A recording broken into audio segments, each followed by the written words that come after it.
Hello everyone, Paul Q. Miller here at Dream Guitars. Really nice to show you another guitar from South Africa. This is from our fine friends at Casimi Guitars.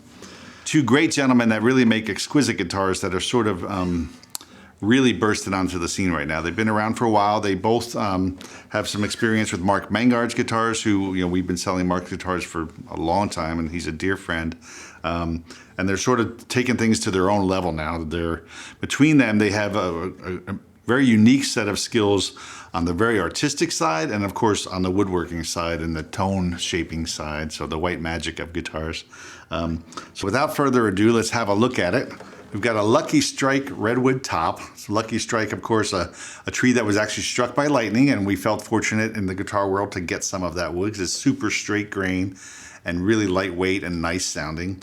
It gives a really nice character to this guitar where the notes are sort of fat and round. And then the decay is a little bit more, there's not quite the big blooming sustain like some guitars, but it works really well because it gives the guitar more immediacy and lets the next notes come in. So you'll hear when I play it, it's exquisite in its own way. Really beautiful details in this guitar. A lot of these inlays are done with brass and some other materials, but and they have an Aztec theme, so you can kind of see the Mayan influence there. And of course, just really beautiful the way they do sort of a raised rosette. You've got the ebony corners here. They're very unique bridge design. This piece here is magnetic and comes off so you can insert the strings. And then really beautiful Pernambuco wood with a lot of detail on this guitar. This is brass work again around the sound port, and then inlays here with ebony and brass. The Pernambuco is a really striking wood that's very hard to find in sizes for guitar. I particularly love the wood. I've heard a number of guitars over the years, not many, but 6 or 8, and all of them were memorable.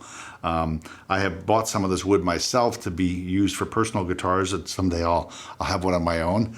But it has a nice quick response. It's bright sounding, but also really clear, and I just really love it. It's a great wood, and it's used on violin bows.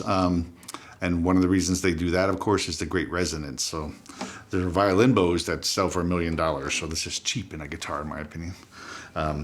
Really lovely. And then we've got koa trim all around the guitar.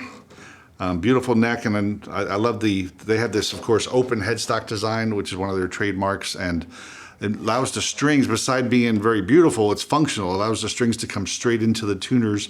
So as you go over the nut, there's much less chance of the string being pinched or held up when you're tuning and moving the string through the nut slot. It's a very practical matter that really makes a lot of sense. You've got brass side dots as well. So just a lot going on this guitar. It's really striking. At the end wedge, you can look at the photos. There's also some more brass inlay there. So just everywhere you look on this guitar, there's something interesting to catch the eye, but it's the sound that I really love as well. All of their guitars have this sound that to me sort of feels like it wraps me up in a blanket, and I really like that about it. So let's give it a shot. I'm going to play standard tuning in A minor here for you. This is the Casimi C2S.